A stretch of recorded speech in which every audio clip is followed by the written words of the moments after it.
If you're someone who's ever been forced to pause because life hit harder than you expected, then this conversation is for you. Driven by purpose, fueled by passion, my words got power, my thoughts have action, motivation, stay gracious, that's greatness, be audacious, motivation, be audacious, innovation, be audacious, inspiration, be bold, motivation, be audacious. So yeah, audacity, is really about daring to live fully and authentically. So I'm with you 1000% on that. I really am focused on how do we help people realize that wellness isn't just something you do, deep breathing, meditation. Yeah, It's really yeah. a practice that you continue throughout your life, and it's really rooted in choice and in the deepest way. Change the course of my actions. But it's not so easy. Like if you have bills to pay and this is the best job and you're really good at it, but then you keep running yourself into a hole, what do you do to make a change? I think this question, what do you do to make a change, period, is like whether you're burned out or not, is like the main question I'm answering with the work that I do with Me Power, right?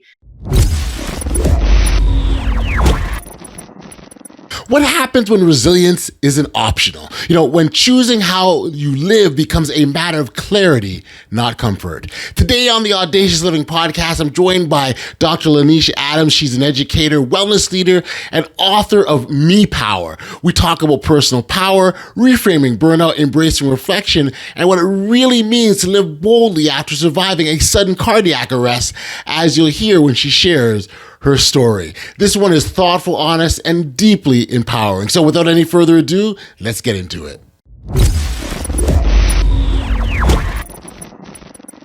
Hey, LaNysha, thank you for joining me here today on the Audacious Living podcast. I appreciate you for taking the time to be here. So thank you. Thank you so much for having me, Audley.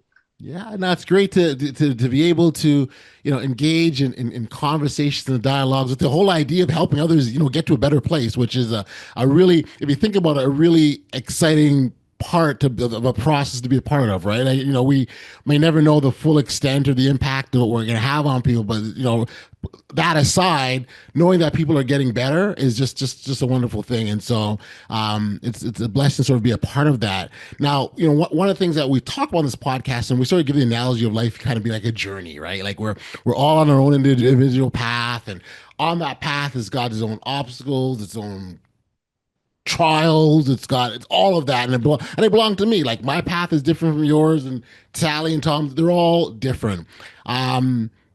The key, though, is that, regardless of what we have in front of us, we still have to persevere. We still have to push ahead. We still have to find our personal power, and that connects with your book, and we'll get you to talk about that as well. The key, though, again, is outlasting the adversity. So if you've got that boulder in your pathway, right, is how to get up, over, around, through, because on the other side is kind of where your personal greatness lies. And so that's really kind of how that's how we motivate and encourage people to take that first step and be audacious in their actions to be able to get to the other side. And so maybe as a starting point, I can get you to introduce yourself to our audience and discuss the work that you do and what's got you to the point that you're at now. Yeah, I mean, I'm 1000% with you, right? Audacity is about daring to live fully and authentically, and realizing also that it's not fixed. It changes over time. So yeah, audacity, is really about daring to live fully and authentically. So I'm with you 1000% on that. And I think when I introduce myself, I'm always thinking about who I am in terms of my role, right? Because like usually it's like, hey, I do this, I'm in this, I function in this capacity. I'm a mom, I have 2 children. But I think like when we talk about who we are and how we introduce ourselves, is very important for us to move away from this role-based kind of introduction and into more like essence-based introduction. So that's one simple way you could do it. So who am I for real outside of these roles? I'm a lover of people and ideas, and I love food. And one of the things that I do to kind of like make that come to life in the world is I'm always looking for new restaurants, cafes, like kind of Sure. exploring where I live. And then I also love travel because I can do all those things when I'm like exploring out in the world. And trajectory wise for career, you know, I've studied applied linguistics. I've worked in education policy for 20 years, and now I'm the director of student wellness at the community college here in Santa Fe, New Mexico. And I really am focused on how, you know, how do we help people realize that wellness isn't just, you know, something you do, deep breathing, meditation. Yeah. It's really Yeah. a practice that you continue throughout your life, and it's really rooted in choice and in the deepest way. And I like that you included that it is rooted in choice, and I think sometimes, oftentimes, individuals feel that they don't have a choice, that things are happening to us, and we just have to, you know, and it's just what it is. And you know, I think the reality is regardless of what's going on in our lives, what challenge we're experiencing, there is a choice, and even if the choice comes down to how we feel about it and how we want to respond to it, that in itself is a choice. And quite frankly, I'd argue and say it's a very powerful choice because that can set up the next steps, right? If you feel that this is an obstacle that you can't overcome, chances are you roll over and go, I'm done. Whereas if you feel this is an opportunity to get better, how do you attack that as well too? And so I think choice is very, very, very important. Talk to me about your me power framework. Yeah, so me power really, the way I'm defining that is like who you are, right? Having knowledge of who you are. And again, like I said, not just focus on your roles, what you do, but like the essence of you in a way. So that's one part of it. So if I'm defining this me power idea, it's that component plus these principled actions you can take. And Hmm. when people typically think about empowerment, they're thinking about, like, if you look at the word, it's a transitive verb, right? It's putting you in a passive state, and it actually means you're waiting for someone else to give you something, authority or Mm, permission in a way. And so I'm really kind of deconstructing that idea because I don't believe that. I think the heart of the word is about this thing that's inside of us, so that we don't really go around with this idea of like we're waiting to be empowered or we're waiting to empower someone else. Like they already got everything they need inside of them. right. And I think so much of our social interactions and conditioning is like, how do we create conditions to really help people shine their light? Yep. Or do we create conditions where people dim their light? And so the book is really about that. Like, how do you continuously do it for yourself, make sure that you're activating your me power and you're activating me power in other people? You know, so a big part of you know activating your me power is being very clear on who you are, and so that's where self-awareness kicks in a major way. In fact, I don't think without that the rest of the steps don't fall into place. Start talk about the process of self-awareness and really discovering and uncovering who you are. Yeah, for sure. I think you know, like I think about it in terms of tools. So one that I've been focused on quite a bit lately is like the nostalgia as this tool for growth, you know, like a lot of times we think like about the past and we're like kind of stuck in the past, like, oh, I really wish or I really remember when I could do X, Y, and Z and that was my heyday, you know, like this. Absolutely. But I think like if you revisit like a memory or some kind of early career experience or a personal relationship, right? It can really help you if you use it in a like in this way that I'm talking about. It can really help you spark clarity about your values, and you might see some patterns if you document it. So I really one example of this is like if you look back to move forward. So I had this moment when I was a kid where I really wanted to be an architect, and Okay. I don't know, I wasn't very good at drawing. Math was a struggle for me. So, you know, I started learning about what architects do, and then I go to try to find out, and I show my mom this blueprint that I did, and she's like, "Well, let's go to the library. Let's see what other career possibilities there are for you." And it kind of like that experience was like a crusher in a way because I was like, oh, you know, like this sucks. This is when I realized maybe I don't have talent in this one area. Like you can develop right Right. over time. I was a Right. kid. I was like 13 years old.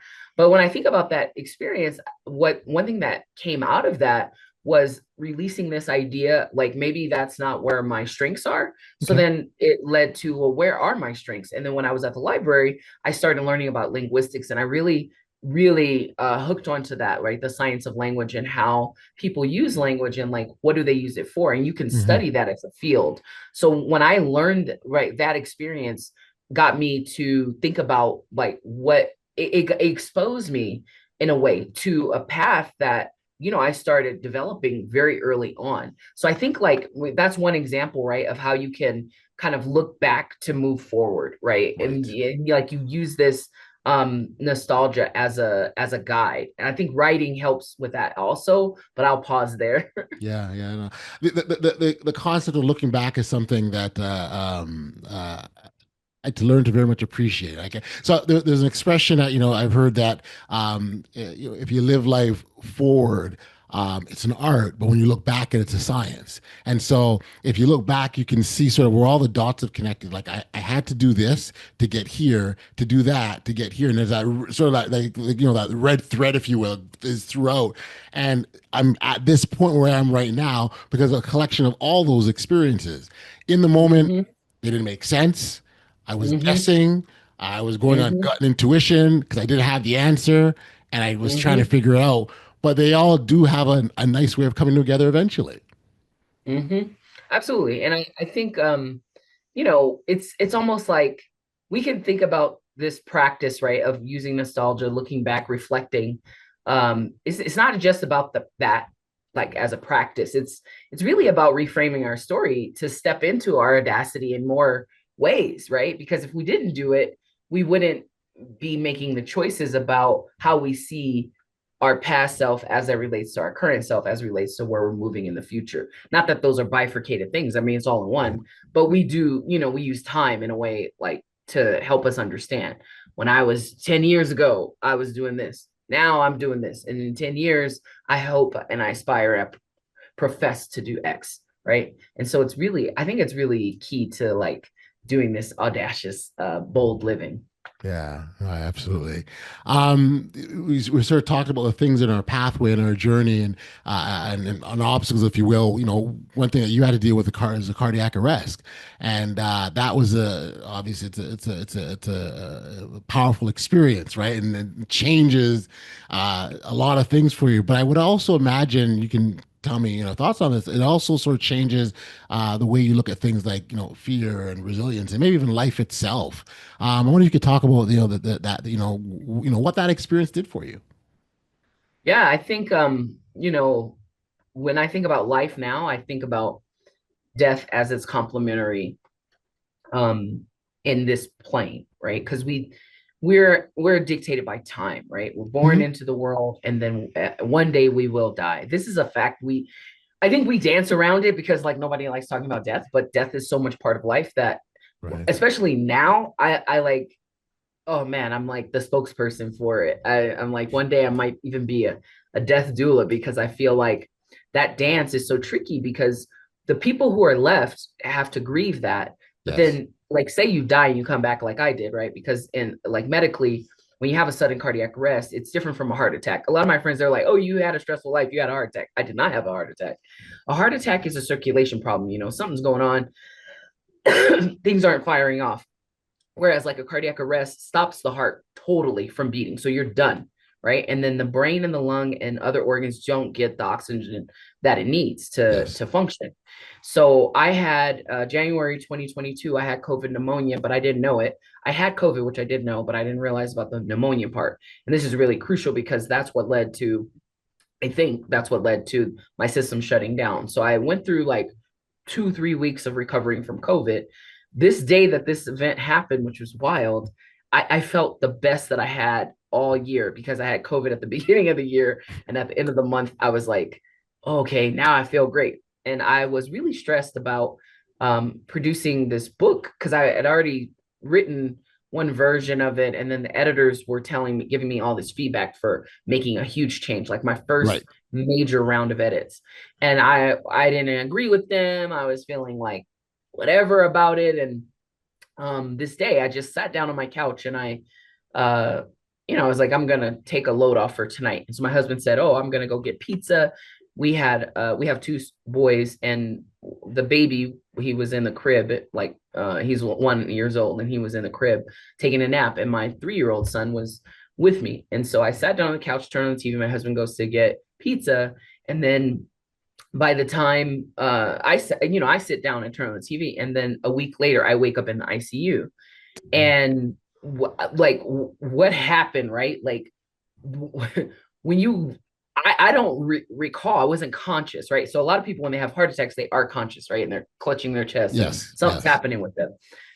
So I was like totally out. So what actually happened, as it was told to me, was that my husband gets back with the pizza within like 10 or 15 minutes, and I'm not responsive. And so he immediately starts performing CPR, saves my life, which is really significant because, he has to keep doing chest compressions, calling 911 until the first responders get there. When they got there, it took them half an hour to revitalize me. And then I'm on my way to the hospital. I was intubated, unconscious, all of this.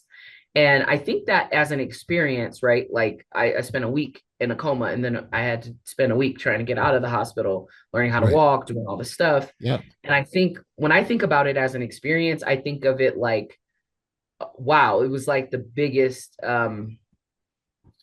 probably like the biggest thing that has happened in my life, where I can't ignore um, this fact of I have limited finite time on the planet. And Mm. in that limited finite time on the planet, how am I going to spend my time? Who do I want to be with? What characterizes joy in my life? And in the short time that we have here, how do you live fully, more fully, and like really honor that joy? And I don't think I was as conscious of it before, because I think, over time you take things for granted. Like you're just like, oh, I'm going to do this in 10 years. I'm going to be like this. You can be stressed out and like really like, like I'll have all this energy, but then over time, it's not sustainable to be like that way. And so I think this really just shifted my thinking about life and how I live and how I help others live Right. dramatically. Like it's the most it's the most underscored moment probably that I've had. Yeah, these moments with that shift are and these tremendous moments, because this was a tremendous moment, that situation you went through. The manner in which they shift and reframe our whole thinking, our mindset, our outlook, really is incredible. It really, really is.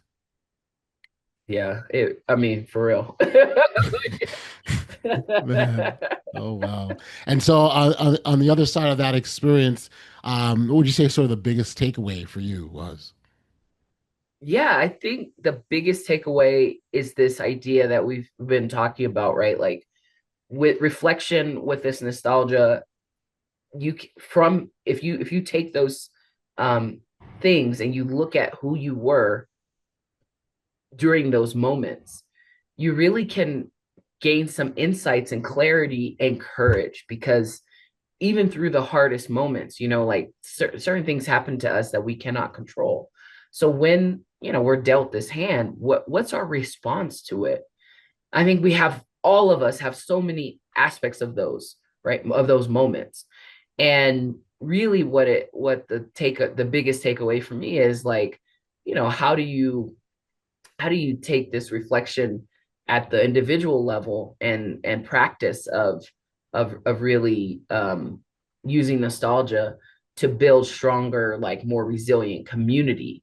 And like this idea of like from the individual to the collective, I think is really important, right? It's the kind of work that you do here with this podcast, but I also think like it's the work we all do in our life, but like to be even more intentional about that, Hmm. right? So Hmm. we create spaces for these stories, and in a way, and by sharing them, right, in all the ways that we do it, and by doing our work, and by living, we really create the conditions where this kind of like audacity can become Yeah. contagious. Yeah. Because like, oh wow, you're so bold to, keep going, like I have, we talked about the event, the sudden cardiac arrest, as an Hmm. event, Hmm. but the consequence from that is like I have a heart condition now. My heart Right. is damaged. Right. COVID attacked my heart in a crazy way, and now I have dilated cardiomyopathy. I have a pacemaker also. It's a $71,000 device that's Bluetooth connected. Hmm. So if my heart starts getting a regular beating, it regulates it and it can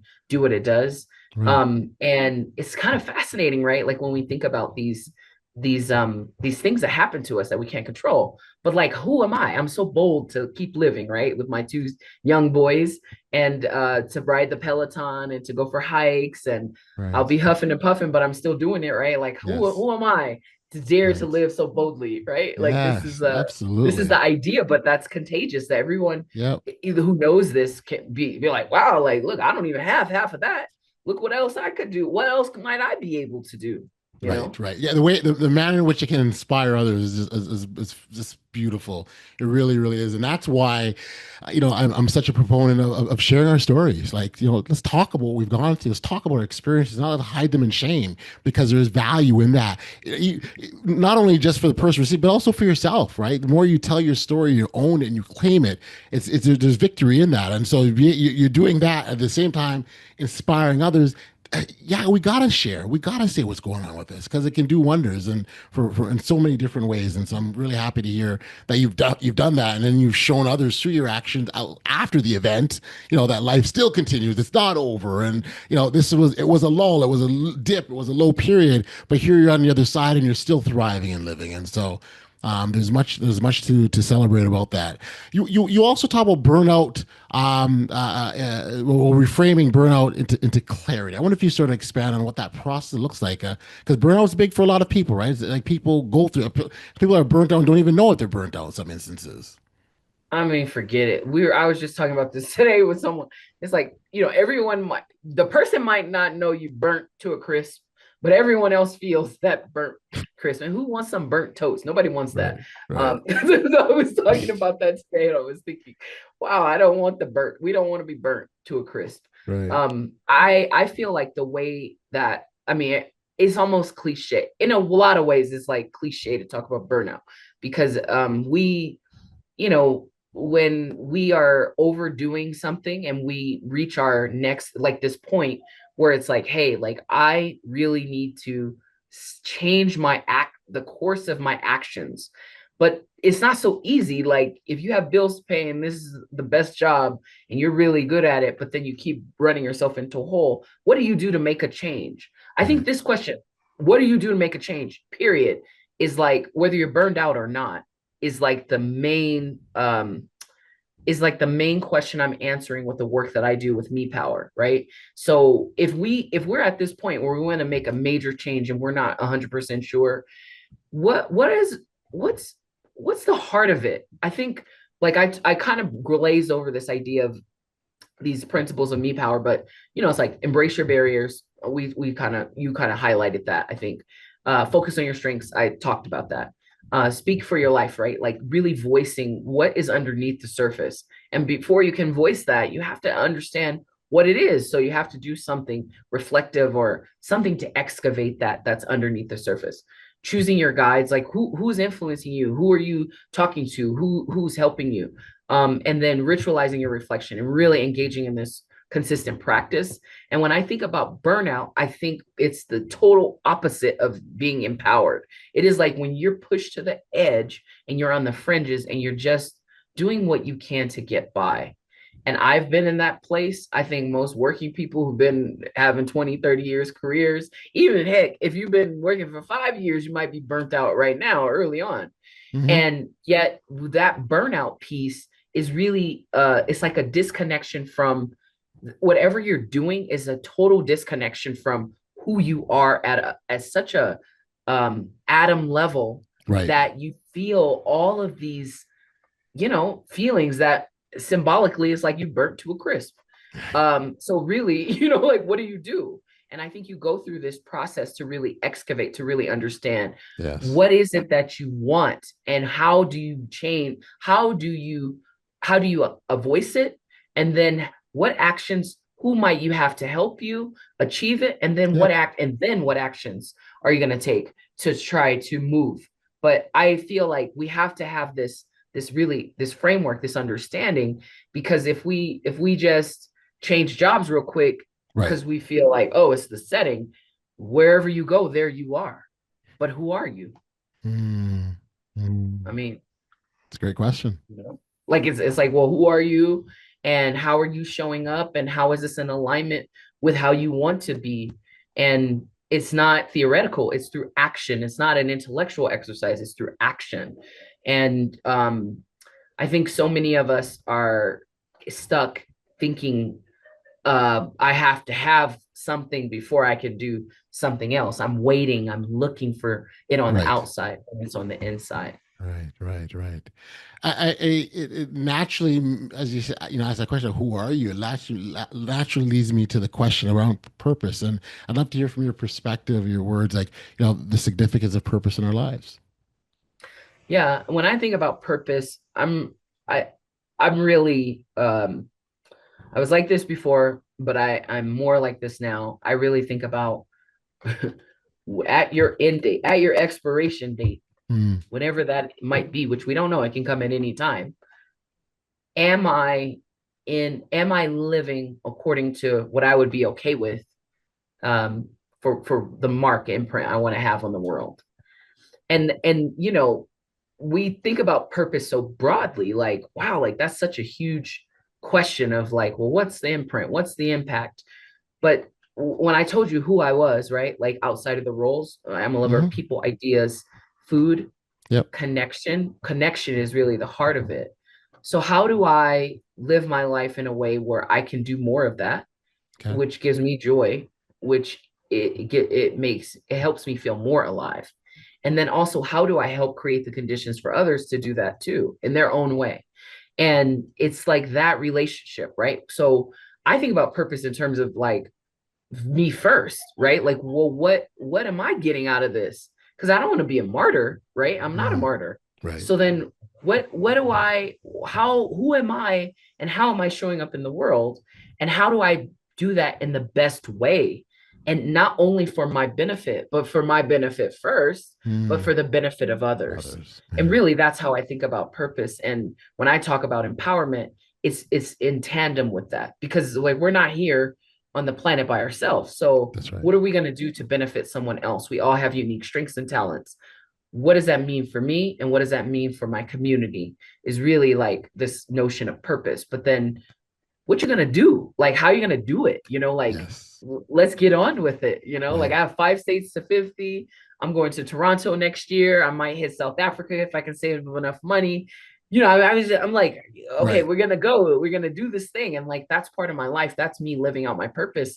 Even if I just go and I'm on vacation, I'm gonna connect with people. I'm gonna see some people. I'm gonna have some kind of exchange, and that is gonna be Sure. beneficial not only to me but also to others. And it could be something so simple like I'm walking out into the cafe and I smile with someone and I make a connection, right? And it can Yep. be fleeting, but like that's also living purpose. It's not just this big grandiose idea. I think Yeah. I Yeah. would say that. I have a And, lot to and, say about that.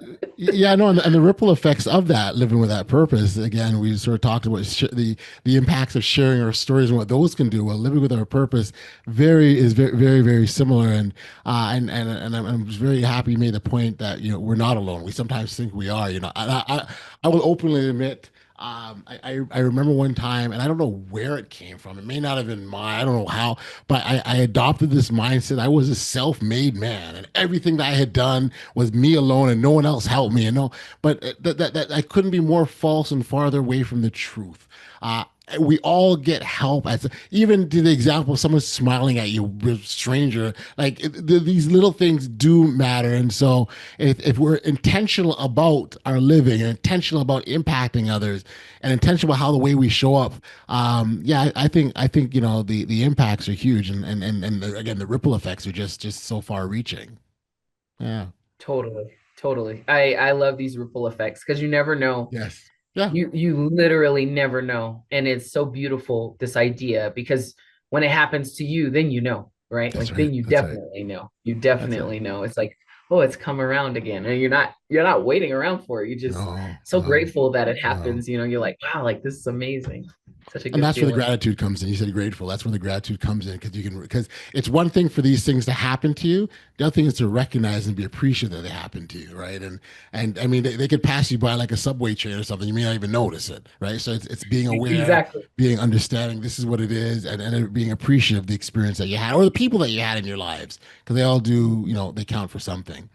Mhm. Okay, so someone who is maybe a listener who's feeling stuck or overwhelmed, burnt out, let's say that. If there's one small action that they can take, what would that first small action be?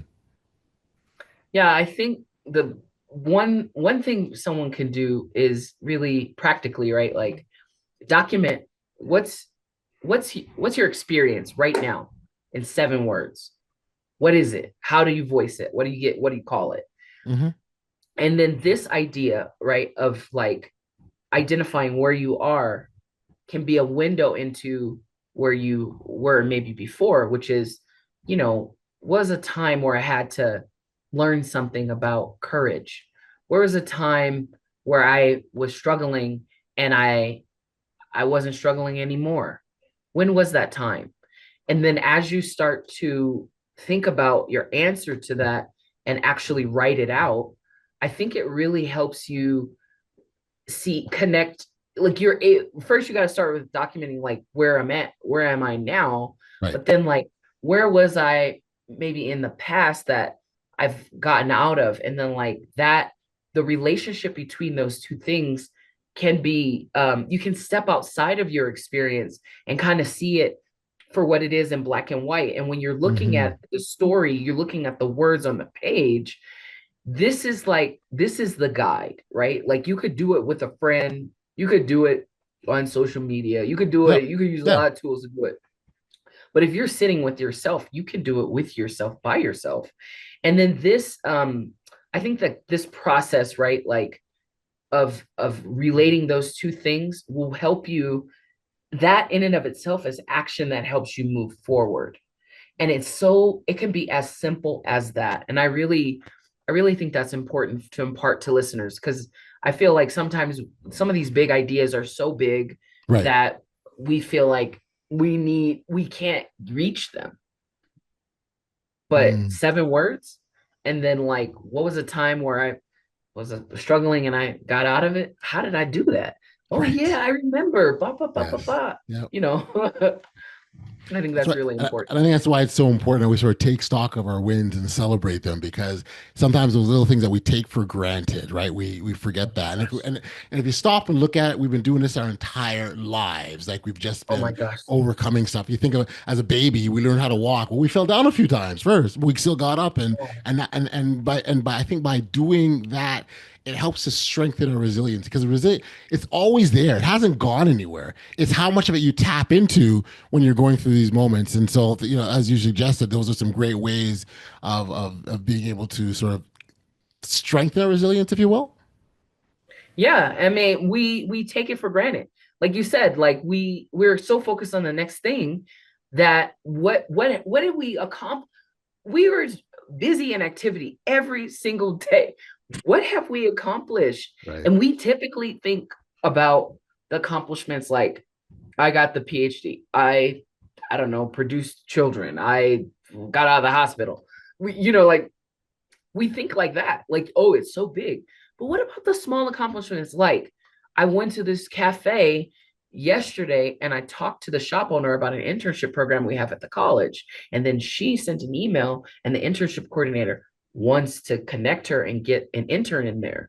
That helps her small business. That's Yeah, like a huge win, and I absolutely. don't, I don't, I mean, what do I have to benefit from it? But it's such a win because it lit all the people up, Of right? course. Of course. I mean, that is like major for my life right now. But it's not some marked goal in time of No. a smart goal and all of this. Like we really I think to help build that resiliency, we really have to take stock of the small things that we do to lead to the big things. And I feel like Yes. culturally that gets taken for granted because it's like, well, who cares? We just focus on the outcome. Yeah, we're a Why are big we going thing, to talk man. about the process, right? Yeah, Like, yeah. what's up? Yeah, like, who cares? But I think we should care, and we do care, and Yeah. if we do the diligence of of caring to document and also um, be grateful for what we were able to accomplish, even on the small level. I think it does so much more for us internally, Does it does it does it's not, it's not about what looks flashy on the gram. I mean, this is about the little small things, those little, you think of this expression, the journey of a big long journey. You start with a little steps, baby steps, right? One foot in front of the other, one after the other, and you get to your goal. And so, or you get to your end point. And so I think those are some really key things. So if you think about your own journey, what's the boldest decision you made post recovery? The boldest decision I made was to really get the pacemaker, actually, because Okay. I didn't want to do it, and I didn't realize what it would do for my life. But it allows me to, if I do some dance exercise and it's too much, it allows me to have like this insurance policy that my heart isn't going to just collapse. I'm not going to collapse with no insurance policy and Right. be out. Right. But I was so afraid. I was actually really afraid. It's funny to think about it now. My cardiologist kept saying, "Oh, it's not a big deal. It's not a big deal. It takes 30 minutes." It don't take 30 minutes. It takes 30 minutes for him to put it in there. But every 8 to 10 years, I have to, they slice me open. They put this device. I mean, they have to open me up to get to the battery in the device. But I was so scared about that process because what if, Yes. when you're messing with my heart, something goes wrong and I'm out on the table. That's always a possibility, actually. So my cardiologist, he was a realist. He's like, well, you die, like, and then who knows? Maybe we'll have to try to make you come back, but I don't know how many times you can die and come back. And I was thinking that is not very comforting, but I was laughing, so it was comforting in some Right. way. But it's like I was really, I mean, we talk about fear, like I was terrified. I was like, Sure. I'd rather just stay as I am. And no one could convince me. And actually, it took 9 months. I'm sad to say, like, for me to actually do it, like from the time that I knew I needed to do it Yes. to actually do it. And once I did it, once I was able to just say, okay, I don't know what's on the other side of this. I might code on the table, but I don't have any control over that. So if people say this is going to be better for my life, I guess I will take the risk and believe it to be Right. true. And then I did, I made that choice so boldly. And then on the other side, I'm like, oh, this is great. Like I have an app that tells me that, I go get checkups every 3 months. They Yeah. see the life of the battery. I got cleared to do a 5K, but I wouldn't have been able to be cleared if I didn't have that. And I didn't Got go you. through a process for that. So it's really kind of helped my life, helped me feel more like, okay, I have time on the planet. Because you imagine, like, you're like, oh, maybe I don't have enough time. Now I Mhm. have this idea, like I have more time. And Time. each day I'm like, I'm grateful I have a little bit more time. I love it. I love it. I love it. Again, it goes back to that gratitude thing. What one last question I'd love to ask you about is what drives you more, fear or clarity? Oh, definitely clarity. Yeah. I mean, I think I work really hard to try to be more and more fearless every day. And I teach that to my children. And what makes you fearless is to feel so clear about who you are and how you can help someone else in the universe. Fundamentally, that's what I believe. And I know that to be true. Love it. Love it. I am just so appreciative, not only just your story, but the passion and so the clarity that you have in terms of how you want to live your life and how you want to show up in this very audacious manner. And so congratulations on recovery, let's say discovering your path, because I think we all have to realize what that path is, that purpose that we talked about earlier.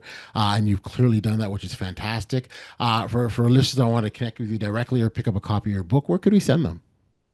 Yeah, anywhere books are sold, I'm gonna give you a link to share in the show notes for listeners of a free Sure. audiobook. Okay. People can download it and listen to it. And then Amazing. if folks want to connect with me, LinkedIn is the best way, but on social, I'm at edlinguist, EDLINGUIST. And I always respond to messages, notes. So feel free to connect with me, and I'm happy always to talk to people. Amazing. And again, we'll make sure the contact details, the show notes below. LaNysha, this has been a pleasure, and I'm so glad that we're able to connect. And thank you for sharing, and congratulations on your story as well as the book, Me Power. I think it's a big deal as well, and very uplifting. And I just love the idea of empowering others, because oftentimes we're empowering them with the things that were already there before they didn't know it was. So I'll give you an illustration. You think of a living room, right? And you've got your coffee table and your nightstand and your couch and your TV, right? If you turn off that light, the items are still there. And if you turn it back on, it wasn't a light that put them there. They still were always there.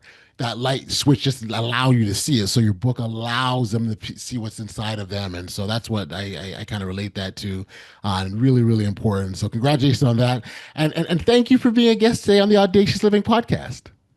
Thank you so much for having me. What an honor to be here.